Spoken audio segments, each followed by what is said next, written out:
Hello students, how are you? I hope आप अच्छे होंगे। स्टूडेंट्स, इस वीडियो में मैं आपको इलेक्ट्रिक पोटेंशियल डिफरेंस और इलेक्ट्रॉन वोल्ट के बारे में बताने की कोशिश करूंगा और साथ ही साथ आप वीडियो में लास्ट तक बने रहेंगे तो टॉपिक्स आपको बहुत अच्छी तरह से क्लियर हो जाएंगे और उम्मीद करते हैं कि दोबारा ये टॉपिक्स आपको पढ़ने की जरूरत न पड़ेगी। इस तरह से आपको ये क्लियर हो जाएगा। तो आइए हम लोग बात करते हैं सबसे पहले इलेक्ट्रिक पोटेंशियल डिफरेंस के बारे में। तो बात करना हमें क्या, electric potential electric potential difference. अच्छा, इन सारी चीज़ों के बारे में हमें समझना है। तो सबसे पहले हम आपको यहाँ पे एक फिगर बना रहे हैं, उससे समझाने की कोशिश करेंगे। देखिए ध्यान से इसको, और लास्ट तक आप अगर इन सारी चीज़ों को देखेंगे तो आपको बहुत अच्छी तरह से ये क्लियर हो जाएगा। ये इसके बाद है आपका इनफाइनाइट। क्या है? इनफाइनाइट। अच्छा, यहाँ पे कोई चार्ज है प्लस क्यू नॉट और ये पॉइंट ओ मान लो। बहुत बढ़िया। अब मैं बोलूँ कि ये कोई प्लस क्यू चार्ज है। क्या है? प्लस क्यू चार्ज है।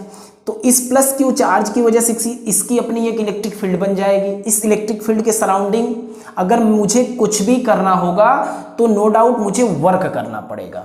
मैं बात करूं कि मुझे फील्ड के भीतर कोई चीज़ लानी है तो मुझे वर्क करना पड़ेगा। हो सकता है वर्क अपने आप भी हो जाए, ये डिपेंड करता है कि कंडीशन कैसी है।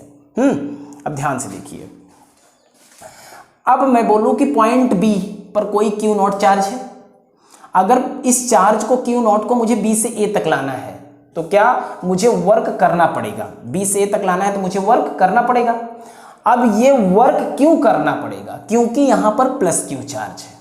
यहां पर कैसा चार्ज है? Plus Q charge. तो ये प्लस क्यू चार्ज इस प्लस क्यू नॉट चार्ज पर कैसा फोर्स लगाएगा? एक रिपल्सन फोर्स लगाएगा। इस रिपल्सन फोर्स की वजह से मुझे वर्क करना पड़ रहा है। बहुत अच्छा। अब अगर यहां पे माइनस चार्ज होता तो अट्रैक्शन फोर्स लगाता, तो no doubt plus q not be से ए तक तो अपने आप चलाता, मुझे वर्क नहीं करना पड़ता, वर्क बल्कि मिलता हमें। लेकिन यहाँ प्लस क्यू चार्ज होने की वजह से वर्क करना पड़ रहा है। अच्छा, इसका क्या मतलब हुआ? तो कह रहे हैं कि बी से ए तक लाने में आपको कुछ काम करना पड़ रहा है।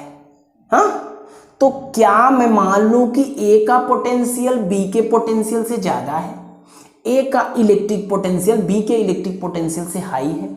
ये मैं समझ जाऊं क्या? कैसे समझ में आएगा? इसको थोड़ा और इजी वे में समझते हैं। देखिए ध्यान से, अगर आपके पास ये दो कंटेनर है, ये दो आपके पास क्या है? कंटेनर है। ये, और मान लो कि एक ये कंटेनर और ये दूसरा कंटेनर आपके पास है। ये दो कंटेनर आपके पास है अभी। हाँ, अब अगर इन कंटेनर्स में क्या भरा हो? लिक्विड कोई भरा। मान लो इसमें कोई लिक्विड है ना। बहुत अच्छा, कोई लिक्विड है, इसमें भी कोई लिक्विड है ना। ये देखो, इसमें भी क्या है? कोई लिक्विड है। बहुत बढ़िया। अब मुझे क्या करना हो? अगर मैं बोल दूं कि ये लिक्विड है 3 लीटर, कितना है? 3 लीटर है। ये है 3 लीटर और ये है मान लो 7 लीटर। ये लिक्विड कितना है? 7 लीटर और ये 3 लीटर है। तो आपका जवाब होगा कि ये इसकी क्वांटिटी तो ज़्यादा है, इसकी क्वांटिटी कम है। तो क्या अधिक क्वांटिटी का लिक्विड कम क्वांटिटी के लिक्विड में जाएगा? ऐसा थोड़ी ना है। यहाँ तो ये होगा कि मैं अगर इसको किसी पाइप वाइप से जोड़ दूँ, इसको किससे जोड़ दूँ? किसी पाइप से जोड़ दूँ, तो होगा क्या? देखेंगे आप ध्यान से, तो ये लिक्विड बह के इसमें जाएगा। जाएगा कि नहीं जाएगा? इसमें बहेगा। ये गिरेगा। बोलो, इसमें जाएगा, इधर की ओर जाएगा। ये इस डायरेक्शन में बहेगा लिक्विड। बहेगा कि नहीं बहेगा? क्या 7 लीटर का लिक्विड 3 लीटर के लिक्विड में नहीं आएगा? नहीं, बिल्कुल नहीं आएगा। क्यों नहीं आएगा? क्योंकि इसका लेवल इसके लेवल से क्या है? अधिक। इसका लेवल अधिक है कि नहीं? हाई है ना, इसका लेवल लो है।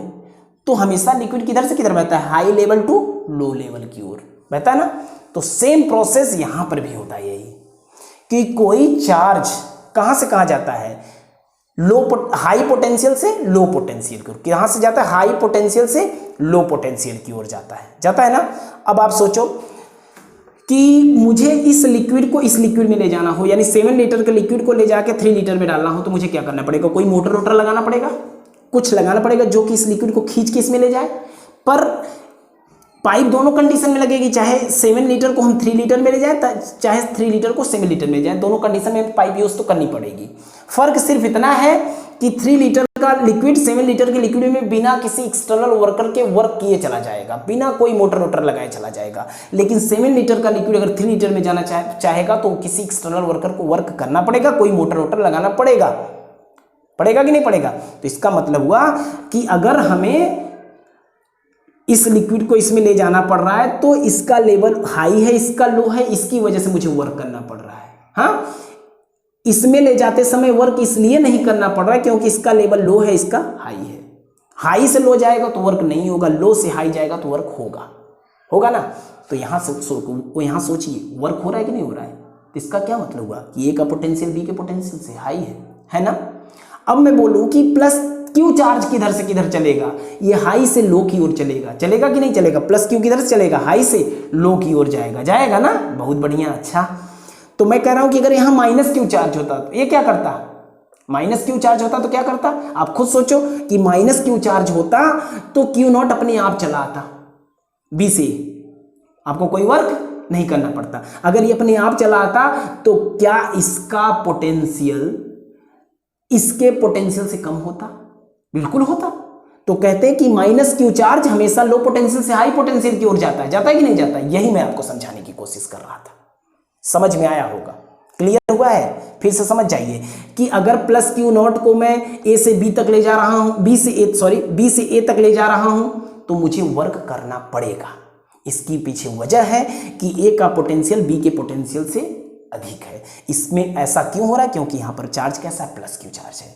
अब अगर कोई बोले कि ए का पोटेंशियल बी के पोटेंशियल से ज्यादा क्यों है, तो आपका जवाब होगा क्योंकि यहां प्लस क्यू चार्ज है। ए का पोटेंशियल बी के पोटेंशियल से कम कब होगा? अगर यहां मैं माइनस क्यू चार्ज ले लूं। आया समझ में? यही मैं समझाना चाहता था आपको। क्लियर? कि हमेशा माइनस चार्ज किधर से किधर चलता है? लो पोटेंशियल से हाई पोटेंशियल की ओर।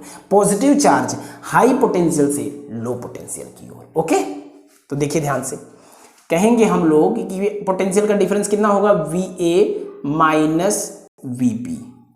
अच्छा, इसके इक्वल क्या? मैं बोलूं क्यू नॉट को मैं बी से ए तक लाने में डब्ल्यू जूल वर्क कर दिया। कितना वर्क कर दिया? W joule. तो ये होगा डब्ल्यू बाई क्यू नॉट। बहुत बढ़िया है, समझ में आ गया अपने को। क्लियर है ना?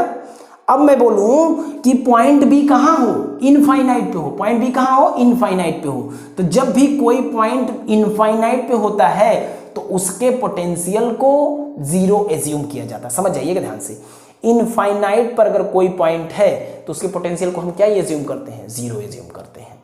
तो no doubt V B V A minus V infinite is equal to W by Q not.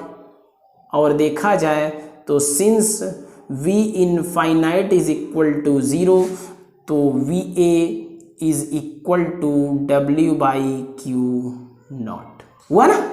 Unit क्या हो जाएगी? तो फिर से वही बता देंगे कि क्या, द यूनिट ऑफ पोटेंशियल को, पोटेंशियल डिफरेंस को मैं पीडी से लिख सकता हूं। पोटेंशियल डिफरेंस इज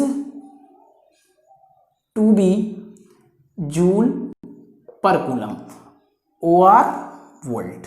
वोल्ट भी पॉसिबल है, वोल्ट भी क्या है? पॉसिबल है। बहुत बढ़िया, इतना समझ में अपने को अच्छी तरह से आ गया होगा।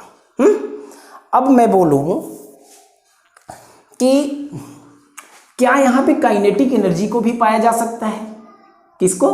काइनेटिक एनर्जी को भी पाया जा सकता है। तो बोलोगे, जवाब होगा कि अभी तो अपने को क्या मालूम, अभी तो हम पढ़े ही नहीं, आप तो बताइए तो सही। हम बोल रहे हैं कि पाया जा सकता है। कैसे? देखिए ध्यान से।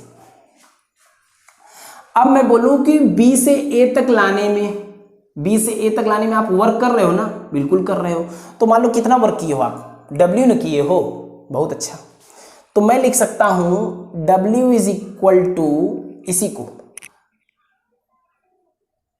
Q not V A minus V B लिखा। बहुत अच्छा, बहुत बढ़िया। क्लियर है? अच्छा, इसका क्या मतलब हुआ? V A minus V B into q not. Clear है कि नहीं है? बहुत बढ़िया। अब अगर मैं इतना लिख पाया इसको, तो मैं लिख सकता हूं वीबी को, क्या मैं बोल सकता हूं, कोई मान लो इनका पोटेंशियल डिफरेंस क्या है, डेल्टा वी है, वीए माइनस वीबी का पोटेंशियल डिफरेंस कितना है, डेल्टा वी है। तो मैं लिख सकता हूं W is equal to Q not into delta V. बहुत बढ़िया। अब मैं बोलूं कि ये वर्क कितना हुआ, ये वर्क बी से ए तक आने में क्यू नॉट को जितनी काइनेटिक एनर्जी मिली उतना हुआ। तो मैं बोल सकता हूं क्या कि मान लो कि kinetic energy K is equal to half M V square, it is equal to W। होगा कि नहीं होगा? तो कहोगे आप कि half M V square is equal to Q naught del V, हुआ ना। तो V इज इक्वल टू, आप यहां से इजीली निकाल ले जा सकते हो, यहां मैं लिख रहा हूं बाकी अब। तो मैं लिख सकता हूं V इज इक्वल टू, देखो ध्यान से, 2 Q naught del V, V is equal to 2 Q naught del V, 2 इधर चला गया, Q not V, Q naught del V हो गया अपॉन में m, अपॉन में m कहां पर, रूट में। क्लियर? तो ये हो गया स्क्वायर रूट। आई होप ये आपको अच्छी तरह से अभी तक क्लियर हो गया होगा। तो काइनेटिक एनर्जी के लिए आपने जो टर्म पाया वो क्या था, K is equal to half M V square, या K इज इक्वल टू आप इतना भी लिख सकते थे, or K is equal to हम कितना लिख सकते थे, क्यू नॉट डेल वी, ये भी लिख सकते थे, लिख सकते थे नहीं। वेलोसिटी कितनी हो जाएगी पार्टिकल की, कुछ इतनी होगी। समझ में आया? ये क्या है, mass of the charge particle, जिसको हम कहाँ, इस फील्ड के भीतर देख रहे हैं। ओके, आई होप ये अच्छी तरह से आपको क्लियर हो गया होगा। इस वीडियो में बस इतना ही। Okay, thank you.